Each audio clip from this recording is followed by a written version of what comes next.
Voilà 10 ans que Nancy travaille chez Aldi, une enseigne qui n'a pas souhaité que l'on filme l'intérieur du magasin.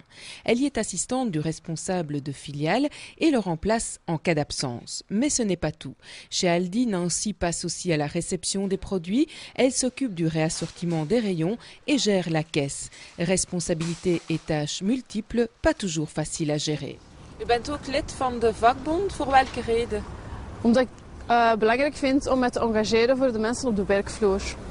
En er moeten mensen zijn die durven de problemen aankaarten bij de directie. Want veel mensen zeggen wel van dat is niet goed en dat is niet goed, maar zelf naar die directiestappen doen ze niet. En daarom zijn wij als tussenpersoon van naar de directie te gaan en onze verantwoordelijkheid op te nemen ten opzichte van onze collega's. De werkdruk is de laatste tijd heel erg opgelopen met 2 maal de eenmalige acties, zowel op woensdag en op zaterdag. Daardoor is de werkdruk wel erg sterk toegenomen in de winkels. Flexibiliteit, stress ook? Ja, mensen moeten flexibel zijn.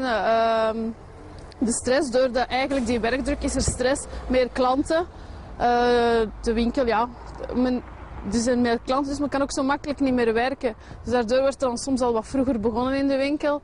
Dus mensen moeten dan langere dagen werken. U verkoopt hier ook textiel. Welke problemen veroorzaakt dat? Het probleem is dat de mensen dus meerdere artikelen meenemen. Wij hebben geen pasruimtes, dus ze nemen dat mee naar huis. Ze komen daarmee terug omdat het te klein of te groot is of toch niet hetgeen is wat ze ervan verwachten. Daardoor is dat niet meer in de verpakking, moeten dat terug in de verpakking. Soms lukt dat dan niet meer. De mensen trekken eigenlijk heel veel open en je krijgt een heel slordig beeld in de winkel. En waar komt die textiel vandaan eigenlijk? Weten jullie dat? Persoonlijk van de directie weten wij dat niet, maar als we de textiel uitpakken in de verpakking, dan staat er ook dikwijls China op, Indonesië, dus de landen ja, van waar dat de meeste textiel vandaan komt. Hè. Carmelina, quand on a eu les soldes, est-ce qu'il y a eu des difficultés ou bien est-ce qu'il y a eu beaucoup de clients? Est-ce que tu as été surchargée dans le travail? Non, comme d'habitude, comme chaque année. Comme chaque Comme année. chaque année. Et les horaires, tu n'as pas de difficultés avec les horaires? C'est pas, Tout s'est bien pas de déroulé. soucis?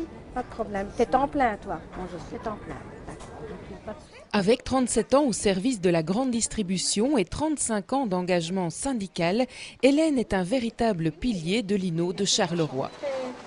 C'est très spécial comme ça. Le montant de mon premier salaire était de 1732 francs belges, à ce moment-là en 1971. 37 ans plus tard, est-ce qu'il a évolué de façon significative? Non. Si on veut comparer par rapport au coût de la vie, non, bien sûr que non. Mais enfin, ça fait rire si on dit maintenant ce qu'on gagnait il y a 37 ans d'ici, ça paraît un petit peu bizarre que l'on gagnait si peu et qu'on s'en sortait à ce moment-là.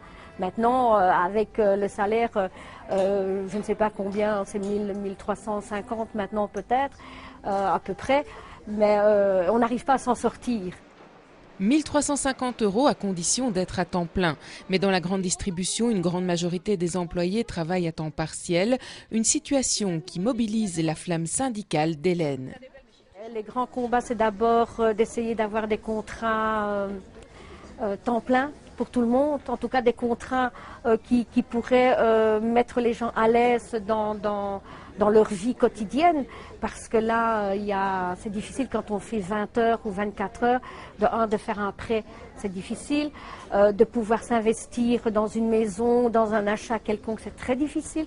Donc moi, en tout cas, mon combat, c'est de donner des heures aux gens et d'engager des jeunes, ça c'est sûr. C'est le grand reproche qu'on fait souvent à la grande distribution, ce sont ces temps partiels qui ne permettent pas de vivre décemment. Tout à fait, c'est quelque chose où on a très difficile à changer, en tout cas le système. En plus, bon, quand on fait 25 heures, c'est 5 jours semaine, donc il faut se rendre compte que les gens travaillent 5 heures par jour. Parfois, ils se déplacent 1 heure pour venir, 1 heure pour partir.